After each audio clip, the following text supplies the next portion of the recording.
Aspirants, Byju's के government exams prep channel में आप सभी का हार्दिक स्वागत है। दोस्तों, इस लेक्चर में हम चर्चा करेंगे this day in history segment की, जहां आपके सामने प्रस्तुत किए जाते हैं इतिहास से संबंधित कुछ ऐसे खास फैक्ट्स और घटनाएं जो आपकी आने वाली इन सभी गवर्नमेंट परीक्षाओं के दृष्टिकोण से बेहद लाभदायक है। Apart from that, towards the end of the lecture, we will also share some very important practice questions with you. क्योंकि ये सभी प्रैक्टिस क्वेश्चंस आज के तमाम ऐतिहासिक फैक्ट्स पे बेस्ड हैं, आप अवश्य ही इनके उत्तर देने का प्रयास कीजिए, जिन्हें आप लगातार शेयर करिए हमारे साथ इन द कमेंट सेगमेंट, क्योंकि इनके अभ्यास से भी आपको इन सभी एग्जाम्स में बहुत लाभ प्राप्त होगा। तो आइए अब शुरू करते हैं 19 जून अर्थात आज के दिनांक से जुड़े हमारे सभी इंपॉर्टेंट हिस्टोरिकल फैक्ट्स की। सबसे पहला फैक्ट आज का संबंधित है 1945 वर्ष से, when Nobel prize laureate Aung San Suu यी वाज बोर्न, अर्थात आज के दिन नोबेल पुरस्कार विजेता ऑंग सान सू की का जन्म हुआ था। वह एक बर्मीज पॉलिटिशियन, डिप्लोमैट और लेखक हैं। Her father Aung San is the founder of Myanmar Armed Forces और उन्हें व्यापक रूप से मॉडर्न डे म्यांमार का जनक भी माना जाता है। ऑंग सान सू की ने 1964 में दिल्ली विश्वविद्यालय और 1968 में ऑक्सफोर्ड यूनिवर्सिटी से अपना स्नातक प्राप्त किया, जिसके पश्चात वह 3 साल के लिए संयुक्त राष्ट्र में एम्प्लॉयड थी। वह महात्मा गांधी और बुद्धिज्म के नॉन वायलेंस और पीस के सिद्धांतों से बेहद प्रेरित थी, and she wanted to implement peace and democracy in her home country. With this in mind, she helped found the National League for Democracy or NLD on 27 September 1988.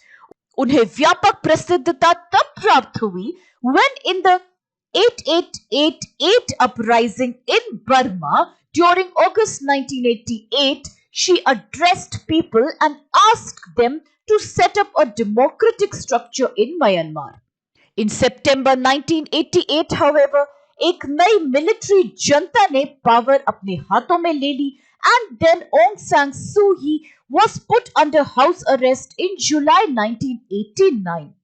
उनको house arrest से freedom और रिहाई इस शर्त पे guarantee करी गई थी कि वह अपने देश को हमेशा के लिए छोड़ के चली जाए। इस बात के लिए उन्होंने साफ इनकार किया, and she wanted to persist with her democracy demand in Myanmar. In 1990, military junta called a general election in Burma, in which the National League for Democracy received 59% of votes, जिससे इस पार्टी को तकरीबन 80% की parliamentary seats मिलने का योग बना, परंतु परिणाम रद्द कर दिए गए और मिलिट्री जनता ने सत्ता सौंपने से साफ इनकार कर दिया, जिसके परिणाम स्वरूप एक इंटरनेशनल आउटक्राई भी हुआ। ऑंग सान सू की को एक बार फिर अपने घर में नजरबंद होकर रहना पड़ा। During this period, she continued her writing for promoting peace, equality, and democracy, and she was awarded the Sakharov Prize for Freedom of Thought in 1990, post which in 1991 she became the winner of Nobel Peace Prize. She also received huge support from international community. उन्हें एक symbol बना दिया गया for democracy and peaceful movement across the world. और आज भी she is regarded as the pioneer for pro-democratic movements for the role that she played in Myanmar's transition from military junta to partial democracy in the years following 2010.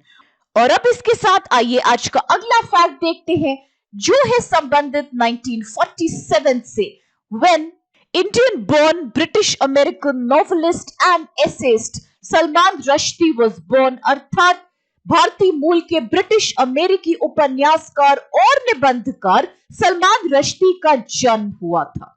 Sir Salman Rushdie is an Indian born British American writer जिनका जन्म 19 जून 1947 को बॉम्बे तत्कालीन British Bharat में हुआ था। His first novel was Grimus, published in the year 1975.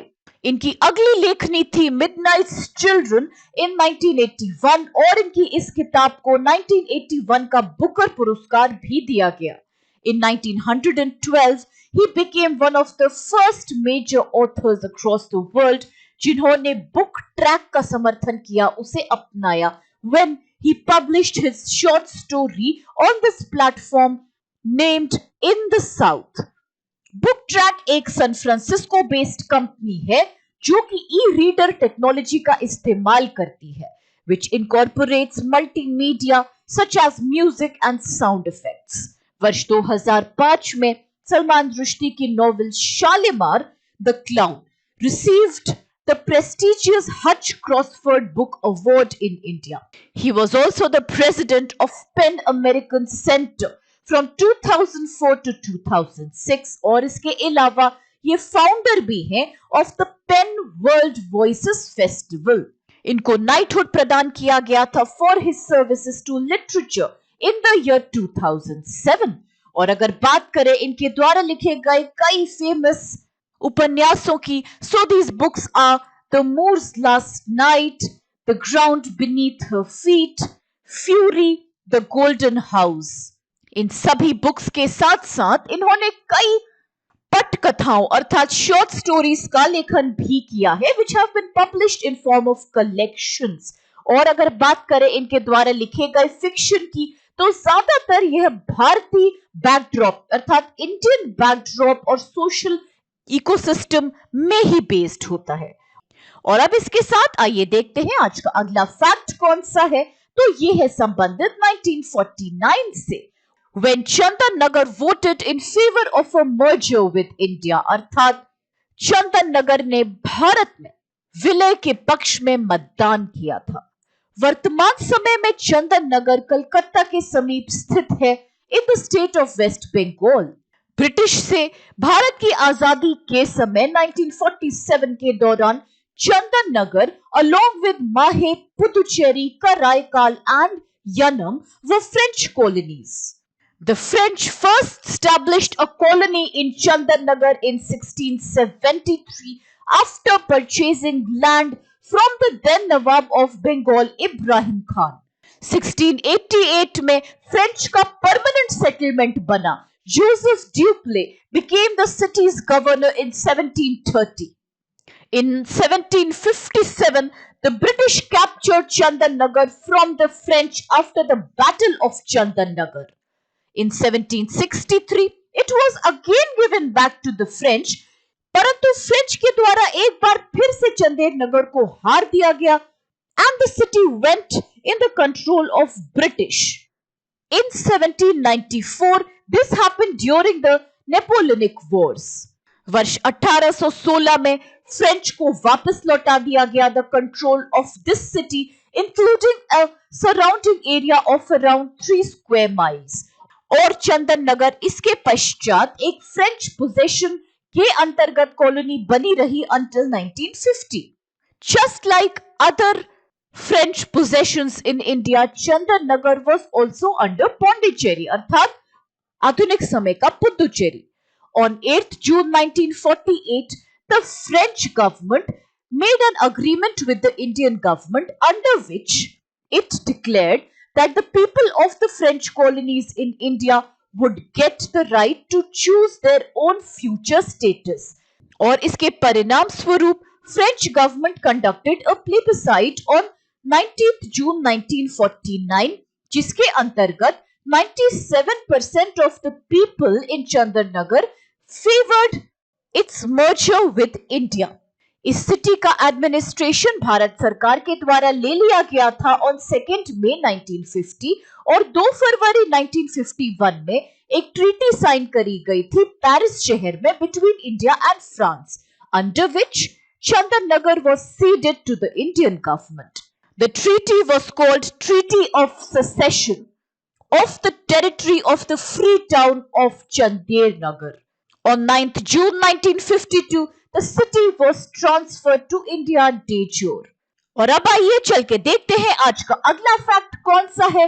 तो ये है संबंधित 1981 से, when Apple, India's first indigenous communication satellite was launched, अर्थात आज के दिन एप्पल भारत का पहला स्वदेशी संचार उपग्रह लॉन्च किया गया था।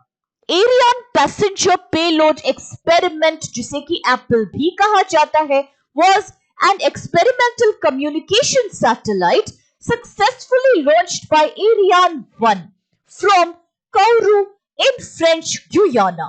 Ariane is a launch vehicle of the European Space Agency अर्थात ESA. एप्पल भारत का पहला 3-axis stabilized experimental geostationary communication satellite था और कई क्षेत्रों में इसका इस्तेमाल किया गया. Like it was used in several communication experiments which included relay of TV programs as well as radio networking. Apple ने फाउंडेशन स्थापित किया भारत में for indigenous development of operational communication satellites, जो आगे चल के एक लार्ज कॉन्स्टलेशन ऑफ सैटेलाइट्स में इवॉल्व हुआ, जिसमें इनसैट और जीसैट सीरीज भी शामिल थी. एप्पल को नेशन को डेडिकेट किया गया था by the Indian prime minister Mrs Indira Gandhi on August 1981. उन्होंने इस समय कहा था that Apple marked the dawn of India's satellite communication era. इसका इस्तेमाल लगभग 2 वर्षों तक किया गया to carry out extensive experiments and eventually इसको deactivate किया गया था September 1983 में. Although it carried only a single C-band transponder, Apple gave rich dividends in technology development and operational experience in communication satellites. और इसी के साथ इसने एक मेजर फाउंडेशन ले किया भारत में for future communication satellite systems. 672 kg का ये सैटेलाइट टेस्ट बेड साबित हुआ भारत के टेलीकम्युनिकेशन स्पेस रिले इंफ्रास्ट्रक्चर के लिए, और ये तब मुमकिन हुआ जबकि इसका एक सोलर पैनल काम करने में असमर्थ था. Still it proved a major success. और अब इसके साथ आइए आज का अगला फैक्ट देखते हैं, जो है कि किस प्रकार आज के दिन world sickle cell awareness day is observed, अर्थात आज के दिन विश्व भर में हर साल विश्व सिकल सेल जागरूकता दिवस मनाया जाता है. The international awareness day that is observed today is observed with the goal to increase public knowledge and understanding of the sickle cell disease. और क्या challenges इसके द्वारा पोज किए जाते हैं, क्या समस्याएं इससे जूझ रहे पेशेंट्स के सामने आती हैं, including their families as well as caregivers, इन सभी मुद्दों को हाईलाइट करता है आज का ये दिवस. First time it was declared and officially announced in the year 2008 by the United Nations General Assembly. यह दिन इस डिसऑर्डर के उपचार उपायों के बारे में जागरूकता बढ़ाता है और विश्व भर में इस बीमारी को कैसे नियंत्रण पाया जा सके इस मुद्दे को भी हाईलाइट करता है. यहाँ प्रश्न उठता है कि आखिर what is sickle cell disease? So it is a group of inherited अर्थात genetic red blood cell disorders जो कि शरीर में स्थित हीमोग्लोबिन को इंपैक्ट करता है. एक ऐसा protein which carries oxygen through out the body. अक्सर इसके कारण एक अग्रेसिव टाइप ऑफ अनीमिया अर्थात शॉर्टेज ऑफ हीमोग्लोबिन हो जाता है शरीर में, जिसे सिकल सेल अनीमिया भी कहते हैं. हर वर्ष इस दिवस की कोई ना कोई यूनिक थीम होती है और इसी प्रकार वर्तमान वर्ष 2021 में इसकी थीम है shine the light on sickle cell. और अब इसके साथ आइए देखते हैं कौन से क्वेश्चंस आज हमें सॉल्व करने हैं. The very first question is which Burmese politician had received the Nobel peace prize in 1991, अर्थात वर्ष 1991 में किस बर्मी राजनेता को नोबेल शांति पुरस्कार मिला था? ऑप्शंस है विन मिंट, बी ओंग सान सू की, सी ओंग सान या D you know. The next question is when was the battle of Chandan Nagar fought, अर्थात चंदन नगर की लड़ाई कब लड़ी गई थी?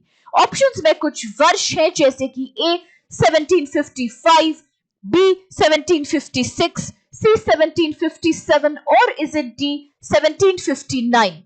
With this आज का तीसरा क्वेश्चन है, Who is the author of the award-winning book Midnight's Children? अर्थात पुरस्कार विजेता पुस्तक Midnight's Children के लेखक का नाम आपको बताना है। ऑप्शंस है A Taslima Nasreen, B V.S. Naipaul, C Amitabh Ghosh और is it D Salman Rushdie? The next question is, which was India's first 3-axis stabilized experimental geostationary communication satellite? अर्थात भारत का पहला 3-axis stabilized प्रायोगिक भूस्थिर संचार उपग्रह कौन बना था? ऑप्शंस है A Apple, B INSAT 1A, C IMS-1 और is it D SROS C2? With this आज का पांचवा और आखिरी प्रश्न है, When is the World Sickle Cell Awareness Day observed? अर्थात विश्व सिकल सेल जागरूकता दिवस कब मनाया जाता है? ऑप्शंस है A 17 June, B 18 June, C 19 जून और is it D 20 June? With this आज के सभी इंपॉर्टेंट क्वेश्चंस और लाभदायक फैक्ट्स को हम यही समाप्त करते हैं, इस आशा के साथ कि आप सभी को आज के लेक्चर से बेहद लाभ प्राप्त होगा। फ्रेंड्स, अगर आपको वीडियो पसंद आए तो प्लीज चैनल को लाइक, शेयर और सब्सक्राइब जरूर कीजिए और इन सभी प्रश्नों के उत्तर भी हमारे साथ शेयर कीजिए। With this, have a great day. Please stay safe and thank you so much to all of you.